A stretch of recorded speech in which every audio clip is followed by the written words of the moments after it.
الحمد لله وكفى وسلام على عباده الذين اصطفى أما بعد. وقال رسول الله صلى الله تعالى عليه وسلم عن أنس رضي الله عنه قال رسول الله صلى الله عليه وسلم لا يؤمن أحدكم حتى أكون أحب إليه من والده وولده والناس أجمعين. متفق علیہ. حضرت انس رضی اللہ تعالیٰ عنہ سے روایت ہے، وہ فرماتے ہیں نبی کریم صلی اللہ تعالیٰ علیہ وسلم نے فرمایا لا یؤمن احدکم، تم میں سے کوئی کامل مومن نہیں، اس وقت تک کامل مومن نہیں، حتی اکون احب الیہ من والدہ، یہاں تک کہ اس کے دل میں میری محبت اس کے والد سے زیادہ، یعنی اپنے والد سے زیادہ، وولدہ، اپنی اولاد سے زیادہ، والناس اجمعین، اور دنیا کے تمام لوگوں سے زیادہ نہ ہو. جب تک کہ نبی صلی اللہ علیہ وسلم حدیث میں فرماتے ہیں کہ جب تک کوئی شخص کامل مومن اس وقت تک نہیں ہو سکتا جب تک کہ اس کے دل میں آپ صلی اللہ تعالیٰ علیہ وسلم کی محبت اس کے والد سے زیادہ، اس کے بچوں سے زیادہ اور تمام دنیا کے لوگوں سے زیادہ نہ ہو، اس وقت تک کوئی شخص کامل مومن نہیں ہو سکتا.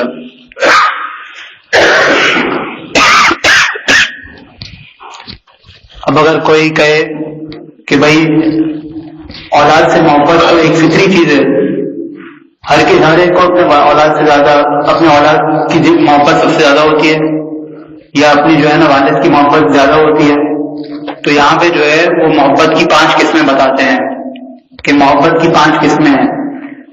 ایک محبت طبعی، یہ جو ہے غیر فطری، غیر اختیاری ہوتی ہے کہ اولاد ہے، اختیار میں نہیں رہتا، آدمی اس سے زیادہ محبت کرتا ہے. اسی طرح والدین ہیں اور جو دادا دادی ہیں یا اولاد کی اولاد ہے، اس سے آدمی بہت زیادہ محبت کرتا ہے، غیر اختیاری، اختیار میں نہیں ہوتا. اور باقی جو 4 قسمیں ہیں اس میں ایک ہے محبت احسانی، کسی شخص نے ہمارے اوپر احسان کر دیا، اس کا احسان ہمارے اوپر بہت زیادہ ہے، ہر وقت اس کے احسانات ہمارے اوپر ہیں. کسی چیز میں ہماری مدد کر لی، کسی تکلیف سے ہم کو بچا لیا، تو اس کا احسان ہوتا ہے، اس سے بھی محبت ہو جاتی ہے. یہ جو ہے اختیاری محبت ہوتی ہے کہ وہ کسی نے احسان کیا، آدمی نے دماغ لڑایا اور سوچا بھائی اس نے میرے ساتھ احسان کیا ہے، میں اس کے ساتھ محبت کروں، تب جا کے محبت ہوتی ہے، غیر اختیاری نہیں ہوتی، اختیاری ہوتی ہے. نمبر تین محبت کمالی، کہ کسی کے کمالات دیکھ کر محبت ہو جاتی ہے. جیسے آج کل کسی کو کرکٹر سے زیادہ محبت ہے اس کے کمالات دیکھ کر کہ اس نے یہ کمال کیا ہوا ہے، یہ ہے، اس کے بعد یہ ریکارڈ ہے اور یہ ہے وہ ہے، کرکٹر سے محبت ہو گئی. یا پرانے لوگوں سے محبت ہو گئی کہ اس نے جو ہے نا یہ کام کیا، مثال پاکستان بنانے میں، یا آئٹم بم بنایا اور اس سے زیادہ محبت ہو گئی، تو اس کے کمالات دیکھ کے محبت ہوئی. نمبر 4 محبت جمالی، کہ اس کے حسن و جمال کو دیکھ کر، کوئی خوبصورت مسجد بنی ہوئی ہے، مدینے کی مسجد ہے، مدینہ منورہ ہے، اور جو ہے حرم پاک ہے، خانہ کعبہ ہے، اس کی خوبصورتی کو آدمی دیکھتا رہ جائے، اس سے محبت ہے. اور جو ہے کوئی اور جمالی چیز دیکھی، پھول دیکھا بہت زیادہ، کوئی باغ بنا ہوا ہے، اس میں اچھے طریقے سے پھول تراش کے گئے ہیں اور ان میں جو ہے وہ ہر جگہ خوشبو ہے اور رنگ برنگے پھول ہیں، تو آدمی کو اس کو دیکھ کے محبت ہو جاتی ہے. کوئی خوبصورت پرندے ہیں، ان کو رکھا ہوا ہے، ان کو دیکھ کے محبت ہو جاتی ہے، تو یہ محبت جمالی ہے. نمبر 5 محبت عقلی، آدمی اپنی عقل لڑاتا ہے، ہاتھ میں کوئی تکلیف ہو گئی، کوئی زخم ہو گیا اور زخم بگڑتا جا رہا ہے، ڈاکٹر کے پاس جائے گا، ڈاکٹر صاحب اس کا کچھ کریں، ڈاکٹر صاحب بولیں بھائی آپریشن کرنا پڑے گا، ہاتھ اتنا کاٹنا پڑے گا اور اندر سے پس وغیرہ نکالنا پڑے گا، یہ کرنا پڑے گا، ہڈی بھی نکالنی پڑے گی، یہ کرنا پڑے گا، تو بولے گا ڈاکٹر صاحب کرو، جو بھی کرنا ہے کرو، میرا ہاتھ کاٹنا، ہاتھ بھی پورا نکالنا ہے نکال دو. تو کیا یہ عقلی محبت ہے؟ اس کو پتا ہے کہ آگے جا کے جو ہے نا یہ اگر میں ابھی برداشت نہیں کروں گا، ابھی اس تکلیف کو برداشت نہیں کروں گا اور یہ جو بظاہر تکلیف آئی ہوئی ہے اس کو اپنے سر پہ رکھوں گا تو یہ آگے بڑھ جائے گی، یہ دانا پڑتا جائے گا، پورے جسم میں پہنچ جائے گا. تو اس نے عقل لڑائی اور اس نے جو ہے نا وہ آپریشن تھیٹر میں بھی جائے گا. اور کوئی دوائی ہے، کڑوی دوائی ہے، اس کو کھانی ہے، تو عقلی بات لگائے گا بھائی برداشت نہیں ہے لیکن یہ کرنا ہے، صحت ضروری ہے، تو یہ جو ہے نا وہ عقلی محبت ہو گئی۔ تو اب یہاں پہ علماء فرماتے ہیں کہ اس حدیث سے مراد کون سی محبت ہے؟ کیونکہ اگر حدیث غیر اختیاری لیں گے کہ جو ہے نا وہ اولاد سے محبت غیر اختیاری ہے، اس کے اوپر یہ حدیث ہے، تو پھر اعتراض ہوگا کہ بھائی جو ہے نا غیر اختیاری امور میں تو جو ہے نا وہ شریعت نے ہم کو پابند نہیں بنایا، جو ہمارے اختیار میں ہی نہیں ہے اس کے اوپر پابند شریعت نے تو نہیں بنایا۔ تو علماء فرماتے ہیں کہ اس سے مراد، بعض علماء فرماتے ہیں کہ اس سے مراد حدیث یہ محبت عقلی ہے، اور بعض فرماتے ہیں محبت اختیاری ہے۔ یہ چار جو آگے کی محبتیں ہیں سوائے محبت طبعی کے کہ وہ غیر اختیاری ہے، آگے کی چار ہیں، محبت کمالی، محبت جمالی اور محبت احسانی اور محبت عقلی۔ یہ چاروں جو ہے وہ اختیاری ہے، آدمی جو ہے نا اپنے اختیار سے اس کو وہ کرتا ہے محبت۔ تو ان چاروں کے اوپر یہ حدیث ہے۔ اب آئے گا کہ بھئی یہ چاروں تو لازمی بات ہے، محبت طبعی پھر بڑھ جائے گی، تو آئے گا کہ بھئی اگر محبت عقلی آدمی لے کہ آپ فیضم سے مثال آدمی عقلی بات کہ ہمارا فائدہ، انسان کا فائدہ کس میں ہے کہ وہ آپ فیضم کی بات مان کے چلے اور جو ہے وہ اللہ کو ناراض نہ کرے، تو عقلی بات یہ ہے کہ وہ شخص فائدے میں رہے گا جب اس نے محبت کی۔ اب محبت احسانی بھی تو ہے نبی کریم صلی اللہ علیہ وسلم کی کہ ہمارے اوپر نبی کریم صلی اللہ علیہ وسلم کے کتنے احسانات ہیں، ہم تک کلمہ پہنچانے کے لیے صحابہ نے اور نبی کریم صلی اللہ علیہ وسلم نے کتنی تکلیفیں اٹھائی۔ طائف کی وادی میں کتنے پتھر لگے آپ صلی اللہ علیہ وسلم کو، اتنے پتھر لگے کہ سر مبارک سے خون نکلا۔ ایک روایت میں نے دیکھا کہ سر مبارک سے خون نکلا، نالین مبارک تک بھر گیا، اور پھر آپ ظاہر بات ہے خون نالین مبارک میں موجود ہے، اب آپ صلی اللہ علیہ وسلم آگے تشریف لے جا رہے ہیں تو خون آگے جا کے سوکھتا ہے نہیں سوکھتا؟ خون سوکھ گیا، ایسا خون جام ہو گیا کہ نالین مبارک کو کاٹ کے پھر نالین مبارک اتاری گئی۔ کتنی آپ صلی اللہ علیہ وسلم کو تکلیف ہوئی، اتنی تکلیف ہوئی کہ اللہ تعالیٰ نے فرشتے کو بھیج دیا کہ اے نبی کریم صلی اللہ علیہ وسلم آپ حکم فرما دے تو دو پہاڑوں کو ملا دیا جائے تاکہ یہ جو ہے وہ بستی ختم ہو جائے۔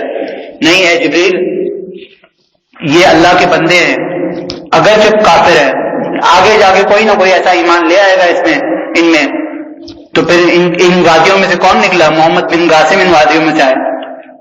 آپ صلی اللہ علیہ وسلم نے پیشن گوئی پہلے فرما دی کہ کوئی نہ کوئی آئے گا، اور محمد بن قاسم وہاں سے تشریف لائے۔ تو آپ صلی اللہ علیہ وسلم نے ہم سے کتنی محبت کی، ہم تک کلمہ پہنچانے کے لیے۔ ہم جو ہے حضرت فرما رہے تھے کہ ہم لوگ جو ہے طائف کی وادی میں جا رہے تھے تو آدھے راستے تک پہنچ کے گاڑی کے اندر ایسی سردی لگ رہی تھی کہ ہماری حالت خراب ہو گئی۔ اور ایک جگہ پہ حضرت فرماتے ہیں کہ ہم لوگ جو ہے وہ گاڑی میں تشریف لے جا حضرت والا گاڑی میں تشریف لے جا رہے تھے تو بتایا کہ آگے جا کے مدینہ شریف جا رہے تھے گاڑی میں، تو آگے ایک وادی میں جا کے جہاں پہ صحابہ کی جنگ ہوئی تھی، وہاں پہ غزوہ ہوا تھا کوئی، وہاں پہ ایسی ہوا چل رہی تھی کہ آگے کی کوئی چیز دکھائی نہیں دیتی تھی۔ اس حالت میں جو ہے وہ صحابہ تشریف لے گئے، آنکھوں میں مٹیاں گئی ہوں گی، لیکن ہر چیز کو برداشت کیا ہم تک ایمان پہنچانے کے لیے، ہم تک کلمہ پہنچانے کے لیے۔ تو یہ آپ صلی اللہ علیہ وسلم کے ہمارے اوپر احسانات اور کمالات سب کو معلوم ہے، نبی صلی اللہ علیہ وسلم کے کمالات کہ آپ صلی اللہ علیہ وسلم نے کتنے جو ہے وہ کفاروں کو معاف کیا اور کتنے کمالات سے بھرپور ہے آپ صلی اللہ علیہ وسلم کی ذات۔ اور محبت جمالی، جمال تو آپ صلی اللہ علیہ وسلم کا بہت خوبصورت، فرماتے ہیں کہ ایک دفعہ اگر کوئی دیکھ لے تو بار بار دیکھنے کو من کرتا تھا۔ اور جو ہے وہ حضرت عائشہ رضی اللہ تعالیٰ عنہ فرماتی ہیں کہ اے زلیخا اپنے یوسف کو میرے یوسف پہ ترجیح مت دے، تیرے یوسف پہ تو انگلیاں کٹتی ہیں، میرے یوسف پہ دل کٹتے ہیں، لہذا عائشہ فرماتی ہیں۔ تو آپ صلی اللہ علیہ وسلم کا حسن و جمال ایسا تھا۔ اب جب یہ چاروں محبتیں ملتی ہیں تو یہ محبت ایسی بن جاتی ہے کہ وہ چاروں محبتیں مل کے ایک محبت بن جاتی ہے، محبت عشقی بن جاتی ہے۔ پھر وہ آپ صلی اللہ علیہ وسلم سے جب ان چاروں صفات کے ساتھ، چاروں محبتوں کے ساتھ آپ صلی اللہ علیہ وسلم سے محبت کرنے لگتا ہے تو پھر اس کی محبت جو ہے محبت عشقی میں تبدیل ہو جاتی ہے۔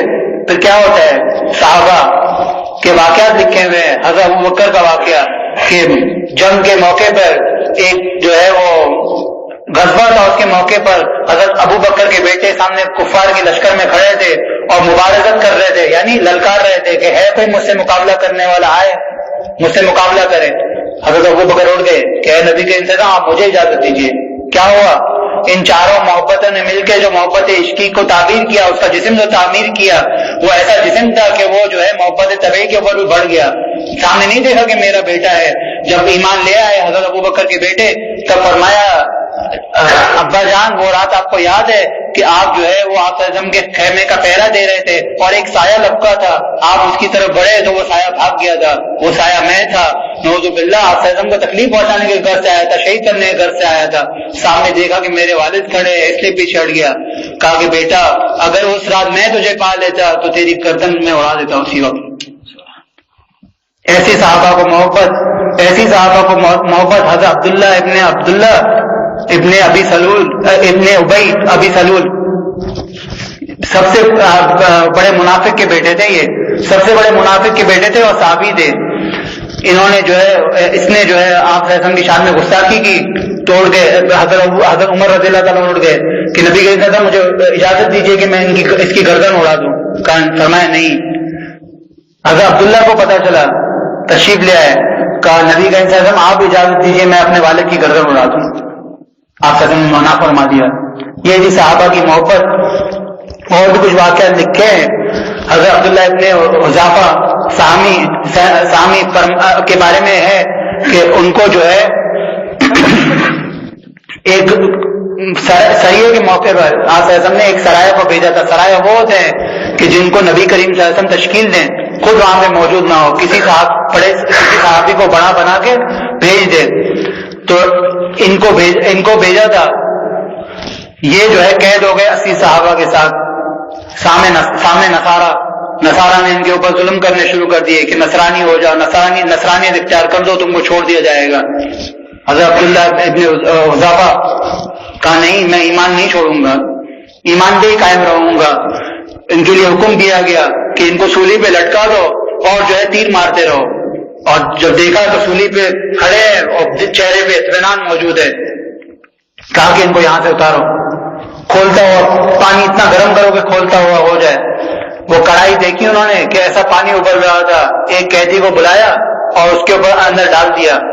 سیکنڈوں کے اندر اس کی جو ہے نا خال ختم ہو گیا اور ہڈیاں نظر آنے لگی.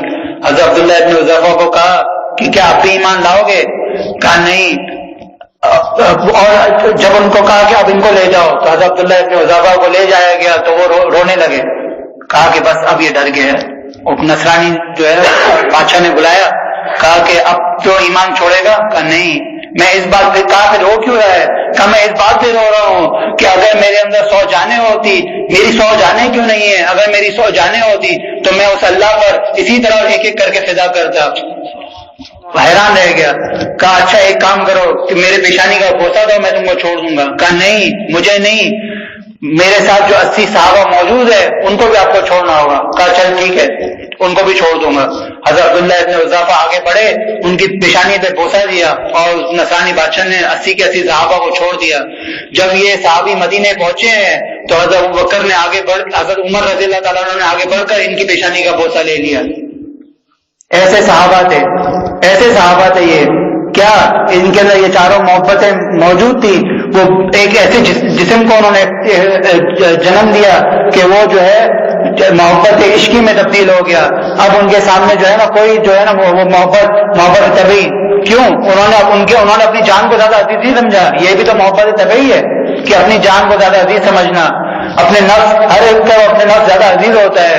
اگر کوئی بولے کہ میں تیری جان لے لوں تو وہ آدمی جان اتنی آسانی سے دیتا ہے؟ اس کے ساتھ ایک محبت طبعی ہوتی ہے اپنی جان کے ساتھ. تو یہ صحابی جو ہے حضرت عبداللہ ابن حذافہ وہ ایمان کو چھوڑنے کے لیے تیار نہیں. کہا کہ مجھے ایسی 100 جانیں مل جائیں، وہ 100 جانیں میں عطا کر دوں اللہ تعالیٰ پر. پھر حضرت عبداللہ ابن زید بن عبد ربی کا واقعہ بھی ذکر فرمایا ہے. یہ وہ صحابی ہیں کہ جب اذان کے کلمات نہیں مل رہے تھے تو آپ صلی اللہ علیہ وسلم نے مشورہ کیا کہ کیا کیا جائے. کچھ صحابہ نے کہا کہ جھنڈا لہرا دیا جائے، آپ صلی اللہ علیہ وسلم نے منع فرمایا. کچھ نے کہا کہ وہ باجے کی طرح جو ہوتا ہے جو اعلان کے لیے بجایا جاتا ہے وہ بجایا جائے. کیا نام جی؟ نکارا یا ناقوس بجایا جائے. تو آپ صلی اللہ علیہ وسلم نے منع فرما دیا. آپ صلی اللہ علیہ وسلم نے فرمایا کہ جاؤ تلاش کرو کوئی نہ کوئی بات مل جائے. حضرت عمر رضی اللہ تعالیٰ عنہ مدینہ شریف کی مسجد میں سو رہے تھے. تب جو ہے نا خواب میں یہ جو اذان کے الفاظ سنائے گئے، اللہ اکبر اللہ اکبر اللہ اکبر اللہ اکبر، اس طرح کر کے پورے اذان کے الفاظ سنائے گئے۔ حضرت عمر رضی اللہ تعالیٰ اٹھ گئے کہ کیا کروں کہ آپ سے کو بتاؤں یا نہیں بتاؤں، گھر تشریف لے گئے۔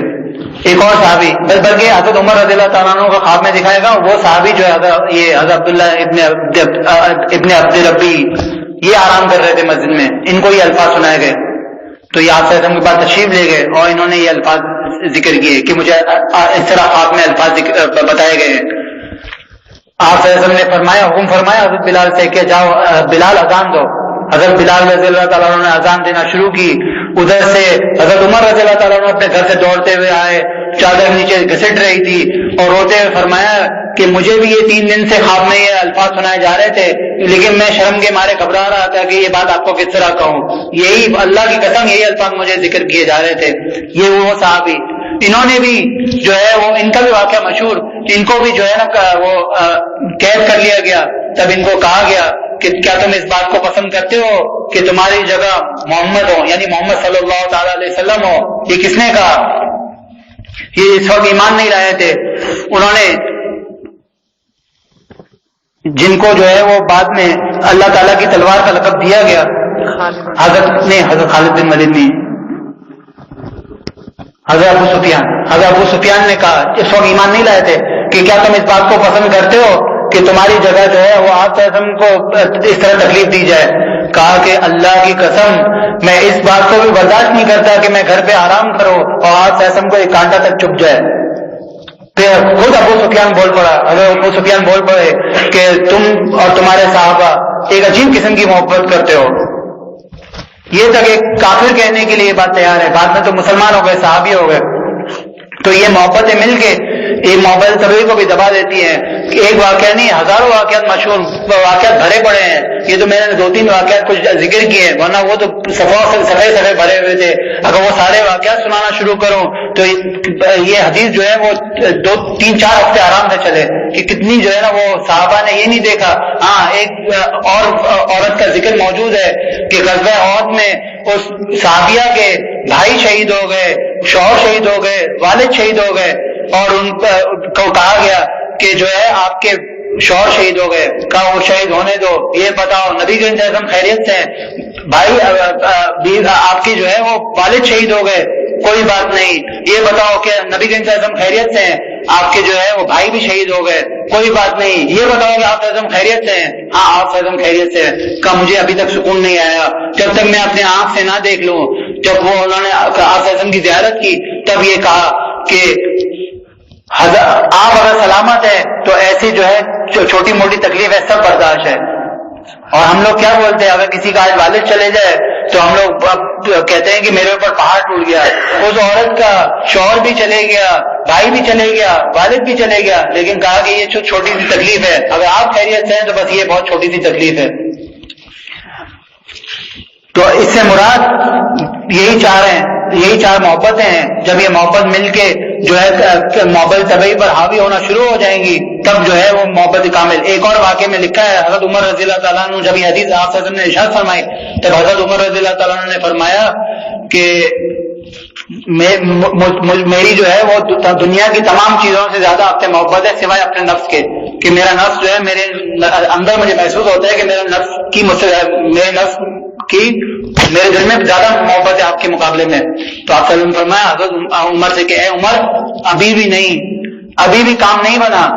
پھر حضرت عمر نے جو ہے وہ اس الفاظ کے بعد حضرت لکھا ہے کہ حضرت عمر ہل گئے اور انہوں نے اپنے نفس پہ غور کیا، کہا کہ نہیں نبی کریم صلی اللہ علیہ وسلم آپ کی محبت مجھے اپنے نفس سے بھی زیادہ ہے۔ تو نبی کریم صلی اللہ علیہ وسلم فرمایا الان، اب جو ہے نا اب تیرا کام بن گیا کہ تیرے اندر اپنے نفس سے زیادہ محبت، اپنی نفس کی محبت، میری محبت اپنے نفس سے زیادہ ہے۔ جب ہم لوگ اب یہاں پہ حضرت والا جو ہے نا فیصلہ فرماتے ہیں کہ ہم لوگ کیسے فیصلہ کریں کہ جو ہے اللہ تعالیٰ کی محبت زیادہ ہے، نبی کریم صلی اللہ علیہ وسلم کی محبت زیادہ ہے، اور اپنے اولاد کی، اپنے مال کی، ان کی محبت دل میں کم ہے، کا مقابلہ کرو۔ جب حکم آ جائے دیکھو کہ اللہ تعالیٰ کی اور نبی کریم صلی اللہ علیہ وسلم کا حکم اس بارے میں کیا ہے۔ سود لینے کا وقت آیا نبی کریم صلی اللہ علیہ وسلم کا کیا حکم ہے, اللہ تعالیٰ کا کیا حکم ہے, سود حرام ہے. اب ادھر اولاد کی محبت کو نہیں دیکھے گا, میرے بیٹے نے کہا ہے کہ 10,000 والی جو ہے وہ ریموٹ کنٹرول گاڑی لے آؤ, وہ جو ہے وہ آج کل آتی ہے پیٹرول سے, وہ بیٹری سے چلنے والی جو ہے وہ موٹر سائیکل لے آؤ, بچوں کی آتی ہے وہ 12-15 ہزار کی. یہ رشوت لوں یا نہیں لوں تاکہ میرے بچے کو مل جائے؟ اللہ تعالیٰ کا حکم آئے گا نہیں لو, تو کہے گا بس بیٹے کو سمجھا دوں گا نہیں لوں گا. تو ادھر پتہ چل جائے گا کہ اللہ کی محبت زیادہ ہے, نبی کریم صلی اللہ علیہ وسلم کی محبت زیادہ ہے, بیٹے کی محبت کم ہے. ایک بزرگ سے کسی نے کہا کہ حضرت یہ حدیث سمجھ میں نہیں آئی, ہم لوگوں کے اندر یہی بات کہ ہم لوگوں کے اندر اپنی اولاد سے کیسے زیادہ محبت ہوگی اگر ہم مطلب ہمارا ایمان تو کامل نہیں ہے. تو فرمایا کہ ابھی اگر تمہارا بیٹا جو ہے وہ نعوذ باللہ آپ صلی اللہ علیہ وسلم کے بارے میں کوئی ایسا الفاظ کہہ دیتا ہے, پھر حضرت چھوڑوں گا نہیں, دانت توڑ دوں گا اس کے. بس اس سے پتا چلا کہ تمہارے اندر آپ صلی اللہ علیہ وسلم کی محبت زیادہ ہے. جب تم کو یہ بات برداشت نہیں ہے تو محبت زیادہ ہے. اس حدیث کی برکت سے, اس حدیث کی برکت سے ایک عیسائی کو اللہ تعالیٰ نے ایمان عطا کیا. کس طرح کہ ایک عیسائی کا بیٹا 13 سال کا بیٹا تھا, وہ جو ہے رمضان کے مہینے میں کوئی چیز کھا رہا تھا, وہ عیسائی نے اٹھا کے تھپڑ زور سے مار دیا. تم کو معلوم نہیں ہے کہ یہ رمضان کا مہینہ ہے جو مسلمانوں کے لیے بابرکت مہینہ ہے, بڑا مقدس مہینہ ہے. تجھے سمجھتا ہوں اگر تو مسلمان نہیں ہے, روزہ نہیں رکھتا, اس کی قدر تو کر دے مہینے کی. اللہ تعالیٰ نے ایمان سے نواز دیا, اللہ تعالیٰ نے ایمان دے دیا اس کو, مسلمان ہو گیا وہ. تو اس حدیث کی برکتیں بہت ہے, اور سارے واقعات مشہور ہیں. اللہ تعالیٰ مجھے بھی اس میں عمل کرنے کی توفیق نصیب فرمائے. بس حضرت والا فرماتے تھے کہ پلڑا دل میں موجود ہے, صرف یہ نہیں کہ 100% محبت ہو اور ادھر جو ہے نا کچھ بھی محبت ہو, نہیں, 50% محبت بچوں کی ہے, مال کی ہے, کاروبار کی ہے, صرف 51 کرنا ہے. 51% جو ہے نا وہ اس کی محبت ہو جائے, نبی کریم صلی اللہ علیہ وسلم اللہ تعالیٰ کی محبت ہو جائے. بس اتنا 1% بڑھانا ہے اور اللہ تعالیٰ جو ہے نا وہ ہمارا بیڑا پار کر دیں گے. اللہ تعالیٰ مجھے اور ہم سب کو اس حدیث پہ عمل کرنے کی توفیق نصیب فرمائے. ایک مرتبہ پھر ترجمہ کر لیتا ہوں. حضرت انس رضی اللہ تعالیٰ عنہ سے روایت ہے, قال فرماتے ہیں, قال رسول اللہ صلی اللہ علیہ وسلم, رسول اللہ صلی اللہ تعالیٰ علیہ وسلم نے فرمایا, لا یؤمن احدکم, تم میں سے کوئی کامل مومن نہیں ہے, حتی اکون احب الیہ, یہاں تک کہ میری محبت اس کے دل میں زیادہ ہو, کس سے, من والدی, اپنے والد سے, من ولدی و ولدی, اور اپنے اولاد سے, والناس اجمعین, اور تمام کے تمام لوگوں سے. متفق علیہ. اس حدیث کو پہلے بتایا تھا متفق علیہ, مطلب اس حدیث کو حضرت امام بخاری نے بھی نقل کیا ہے اور امام مسلم نے بھی نقل کیا ہے. اللہ تعالیٰ مجھے اور ہم سب کو اس حدیث پہ عمل کرنے کی توفیق نصیب فرمائے, اور جو جتنی احادیث آج تک پڑھی ہیں سب پر عمل کرنے کی توفیق نصیب فرمائے. اللهم صل على محمد وعلى آل محمد كما صليت على إبراهيم وعلى آل إبراهيم إنك حميد مجيد. اللهم بارك على محمد وعلى آل محمد كما باركت على إبراهيم وعلى آل إبراهيم إنك حميد مجيد. اے اللہ, اے کریم, اے عظیم, ازما گناہ عظیم, تو توانی افکردم کے در حریم. یا اللہ آپ ہم سب کو معاف فرما دیجیے. یا اللہ مجھے معاف فرما دیجیے اور پھر ہم سب کو معاف فرما دیجیے. یا اللہ یہ جو حدیثیں پڑھی گئی اور آج جو حدیث پڑھی گئی اس پر مجھے عمل کرنے والا بنا دے, پھر ہم سب کو بھی عمل کرنے والا بنا دے. یا اللہ جو کہا اس پر عمل کرنے کی مجھے توفیق نصیب فرما, اور جو سنا گیا وہ میرے کانوں نے بھی سنا. یا اللہ مجھے اور ہم سب کو اس پہ عمل کرنے کی توفیق نصیب فرما. یا اللہ ہم سب کو اپنا بنا لے, اپنے پیار کے قابل ہم سب کو بنا دے. تو میرا تو سب میرا, فلک میرا, زمین میری, ایک تو نہیں میرا تو کوئی شے نہیں میری. یا اللہ ہم سب کو اپنا بنا لیجیے. یا اللہ شیخ کی آنکھ کو ہم سے ٹھنڈا کو فرما لیجیے. یا اللہ شیخ کے بال کو ہمارے لیے دعا کو بنا دیجیے. یا اللہ ہم سب کو اپنا بنا لیجیے. یا اللہ جو بیمار ہیں ان سب کو شفاء کاملہ عاجلہ مستمرہ دائمہ نصیب فرما. یا اللہ ہم سب کو اپنا بنا. صلی اللہ تعالی علی خیر خلقہ محمد وعلی آلہ اصحابہ اجمعین برحمتک یا ارحم الراحمین.